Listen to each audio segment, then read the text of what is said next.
Baik, assalamualaikum warahmatullahi wabarakatuh. Perkenalkan, nama saya Hilarion Herfarvan Krisnandika dengan NIM G002416 dari kelompok B6. Di sini saya akan menjelaskan laporan anatomi di blok 2.1, yaitu di blok genito orofatika. Oke, langsung saja untuk yang soal yang pertama, itu jelaskan secara runtut mekanisme ereksi dan ejakulasi. Nah, jadi untuk mekanisme yang pertama adalah ereksi. Ereksi ini adalah sebuah kondisi di mana penis mengalami pembengkakan karena penumpukan dari darah. Nah, penumpukan dari darah ini nanti akan disebut dengan vasokongesti. Nah, jadi mekanisme ereksi ini nanti akan dibawa oleh serabut parasimpatis, yaitu dari NICLMS, segmen sakral 2 sampai ke sakral 4. Oke, untuk mekanisme yang pertama, jadi setelah mendapatkan rangsang seksual, nanti nervus dorsalis penis sebagai serabut aferen nanti akan mengirimkan sinyal ke sentrum, yaitu ke NICLMS segmen sakral 2 sampai ke sakral keempat. Nah, setelah itu ketika sinyalnya tersebut sudah sampai ke NICLMS sakral 2 sampai ke sakral 4, nanti akan diteruskan ke serabut eferen, yaitu dari nervus erigentes atau nervus plano pelvici. Nah, nervus erigentes ini nanti akan mengeluarkan sebuah zat, yaitu oksida nitrat. Nah, oksida nitrat ini nanti akan mengaktifkan enzim guanilil siklase. Nah, aktifnya enzim guanilil siklase ini nanti akan memicu peningkatan dari GMF atau guanin monofosfat. Nah, peningkatan dari guanin monofosfat ini nanti akan menyebabkan relaksasi otot-otot arteriol yang ada pada penis dan menyebabkan vasodilatasi arteri-arteri yang ada di penis. Nah, kondisi ini nanti menyebabkan darah-darah tersebut nanti akan mengalir melalui arteri heligenae ke dalam ruangan cavernosum penis yang disebut dengan cavernae. Nah, aliran darah ini nanti akan semakin banyak dan nanti akan menumpuk di penis dan nanti akan menghimpit dari vena-vena yang ada di penis sehingga darah-darah yang mengalir ke penis itu tidak dapat kembali seperti semula dan terjebak di dalam penis. Nah, kondisi ini nanti menyebabkan penis itu mengalami berubahnya ukuran, bertambah besar dan mengeras. Nah, kondisi ini itu disebut dengan ereksi. Nah, lanjut ke mekanisme ejakulasi. Jadi, ejakulasi ini adalah proses di mana cairan semen beserta sperma itu keluar dari ostium uretra externum atau dari organa genitalia maskulina. Nah, ejakulasi ini nanti akan dibagi menjadi dua, yaitu emisi dan ejakulasi. Nah, untuk ejakulasi ini nanti akan dibawa oleh saraf simpatis, yaitu dari NICLMS segmen lumbal 1 sampai ke lumbal 3. Nah, untuk mekanismenya itu nanti yang pertama eh, dari rangsang dari nervus pudendus nanti akan memberikan sinyal ke NICLMS segmen lumbal 1 sampai ke lumbal 3. Nah, respon ini nanti akan memberikan sebuah respon untuk kontraksi dari ductus-ductus atau kelenjar yang ada di organa genitalia maskulina seperti ductus deferens, lalu vesicula seminalis, lalu ada kelenjar prostat dan kelenjar bulbo-uretralis untuk mengeluarkan sekret dan nanti akan bersatu dengan sperma membentuk cairan semen. Nah, cairan semen ini nanti akan mengisi dari ruangan di uretra. Nah, terisinya cairan semen ke uretra ini nanti disebut dengan emisi. Nah, setelah cairan semen itu mengisi uretra, nanti uretra akan terasa penuh, nanti akan mengirimkan sinyal nervus pudendus untuk kontraksi dari musculus ischiocavernosus dan musculus bulbospongiosus. Nah, karena kontraksi dari dua otot ini nanti akan mendorong sperma atau cairan semen tersebut keluar dari ostium uretra externum. Nah, proses keluarnya dari cairan semen dan sperma ini itu disebut dengan ejakulasi. Nah, setelah ejakulasi nanti eh, arteriol yang awalnya tadi relaksasi mengalami vasodilatasi nanti akan mengalami kontraksi yang menyebabkan darah-darah yang berada di arteriol penis nanti akan kembali mengalir ke vena-vena yang tadinya terjepit. Nah, makanya tadi setelah ejakulasi, penis nanti akan kembali seperti semula sebelum ereksi. Makanya setelah ejakulasi, pria tidak bisa dapat langsung mengalami ereksi dan membutuhkan waktu beberapa saat untuk mengalami ereksi lagi dan ejakulasi kembali. Mungkin demikian untuk nomor satu. Lanjut ke nomor dua, yaitu jelaskan secara runtut anatomi dari organa genitalia feminina eksterna. Oke, next.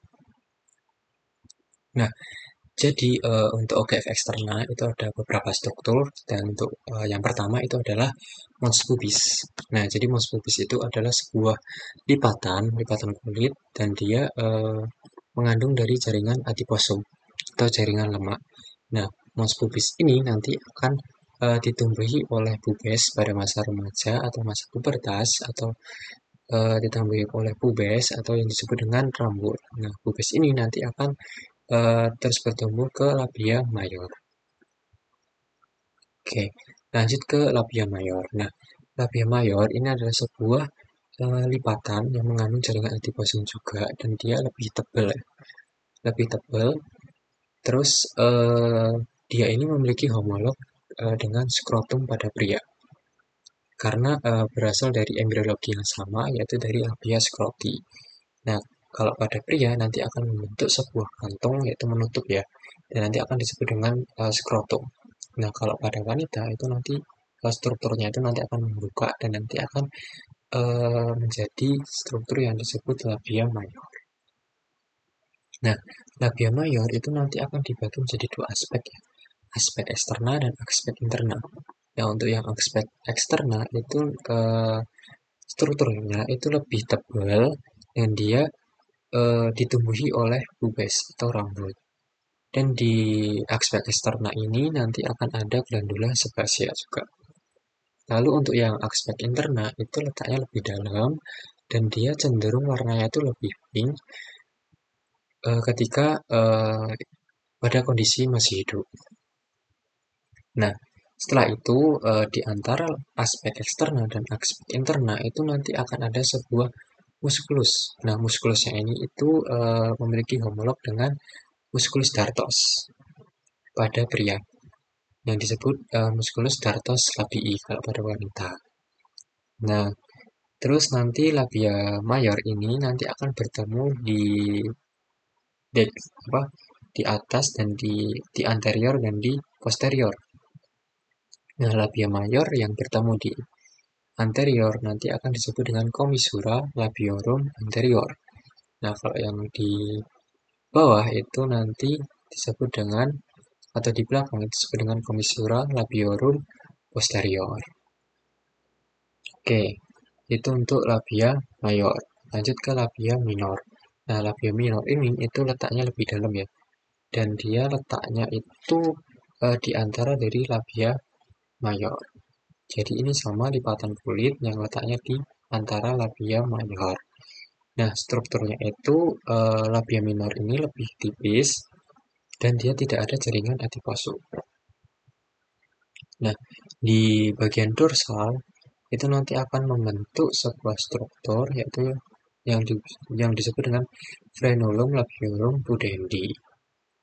Terus di bagian atas itu nanti akan ditemukan gland clitoridis.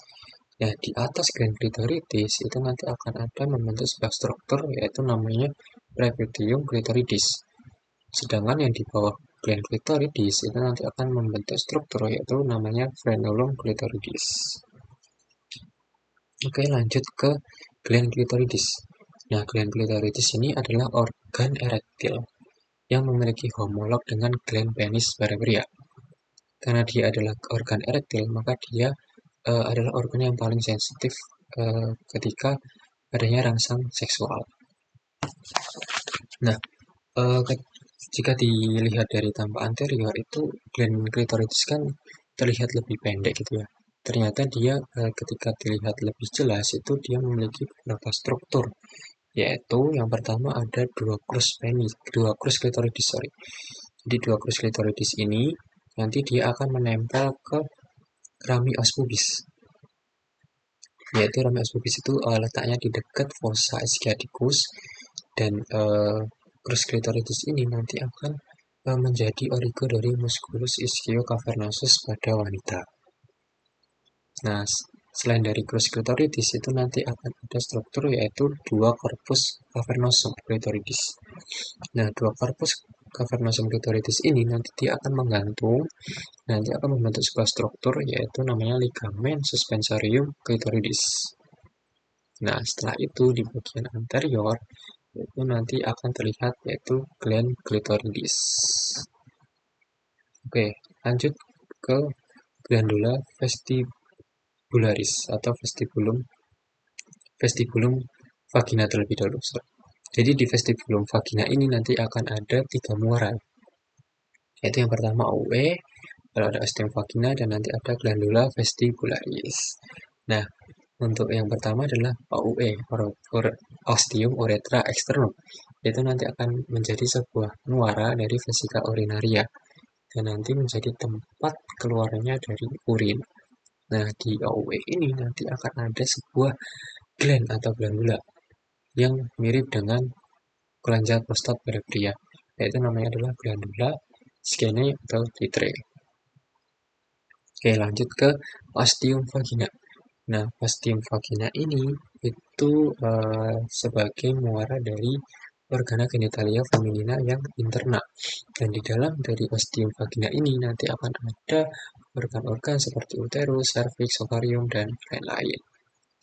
Nah, jika kita masuk lebih dalam di ostium vagina ini, nanti akan ada sebuah struktur yaitu namanya hymen. Hymen ini nanti akan ada beberapa jenis.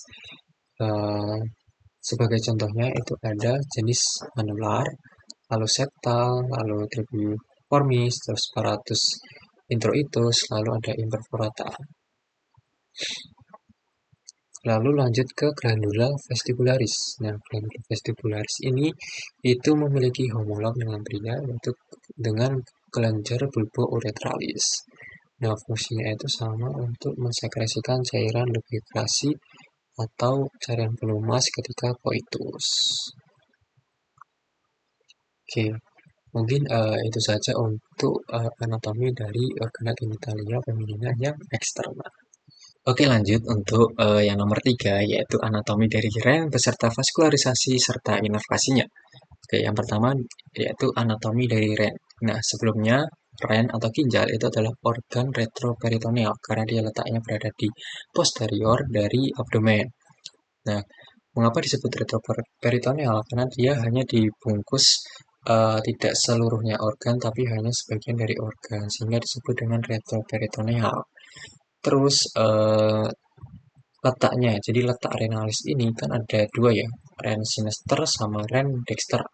Nah, untuk yang pertama yaitu ren sinister itu dia letaknya di vertebrae thoracica ke-12 atau sekitar kurang lebih di costae 11 sampai ke vertebrae lumbal ke-3. Nah, untuk yang ren dexter itu dia lebih rendah setengah vertebrae dari ren sinister karena dia mengalami pendesakan dari lobus hepar. Nah, setelah itu ren ini memiliki lapisan pembungkus, yaitu ada 4, dimulai dari yang paling dalam, yaitu ada kapsula fibrosa, lalu ada perirenal fat, lalu ada fascia renalis, dan ada pararenal fat. Nah, selain dari lapisan pembungkus ini, itu nanti akan ada fixator untuk memastikan supaya ren ini tetap berada pada posisinya, yaitu nanti akan ada 3, yaitu ada fascia renalis, arteri vena renalis, dan ada corpus adiposum renalis. Nah, corpus adiposum renalis ini nanti terdiri dari 2, yaitu pararenal fat dan perirenal fat. Nah, ini berfungsi untuk ketika kita bernafas, ren itu tidak mengalami penurunan atau mengalami perubahan tempat gitu. Terus ada sebuah jenis ketika si fixatornya ini mengalami kelainan, yaitu si ren ini dia mengalami penurunan atau yang disebut dengan nefroptosis. Nah, selain itu juga ren ini juga bisa bahasa Jawanya kepuntir atau melilit gitu. Nah, yang menyebabkan saluran uretranya itu juga ikut terlilit. Nah, itu namanya adalah hidronefrosis. Oke. Nah, selain itu pada REM itu nanti akan dibagi menjadi fasies anterior, REM sama fasies posterior. Nah, fasies anterior ini nanti ada dibagi dua lagi, yaitu yang sinister dan yang dexter. Nah, untuk yang fasies REM Dexter itu nanti akan dibagi dua, yaitu ada polus superior atau yang di bagian atas ginjal.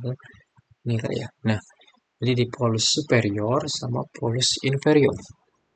Nah, di polus superior itu nanti akan ada sebuah organ yaitu glandula adrenalis, glandula suprarenalis atau glandula adrenalis.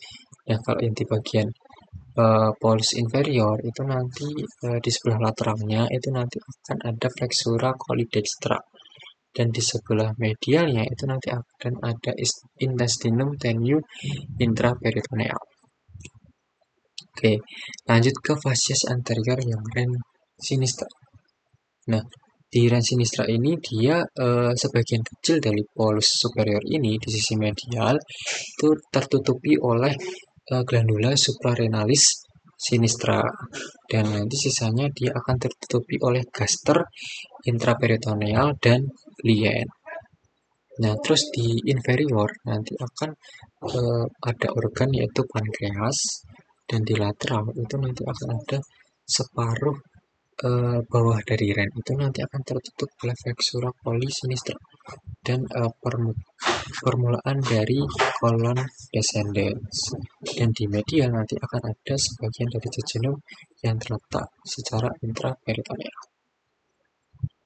Oke, lanjut ke vaskularisasi.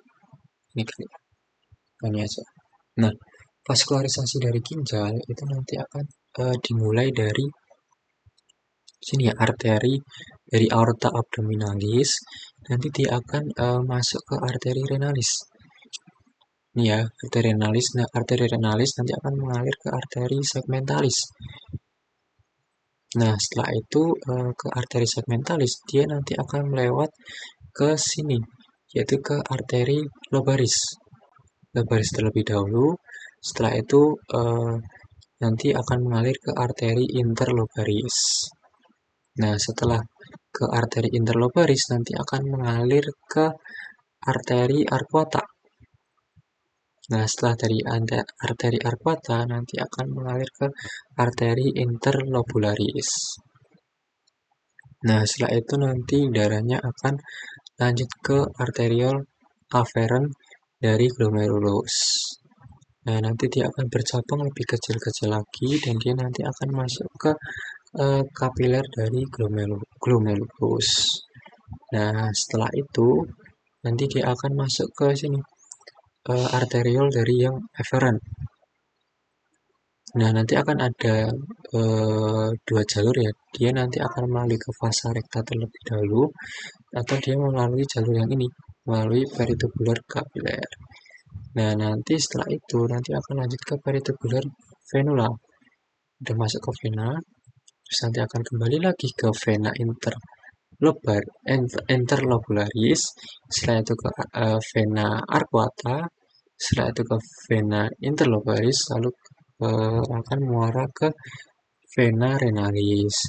Dan nanti untuk saringannya atau filtrat glomerulus nanti akan lanjut ke sini ya, ke calyx minor, calyx major, terus nanti akan ke pelvis, dan nanti akan ditampung di kandung kemih atau vesika urinaria. Oke, lanjut ke yang inervasi. Jadi inervasi dari REN itu nanti ada tiga ya. Ada somatic afferent. Somatic afferent ini nanti akan diinervasi oleh nervi splanchni thoracici.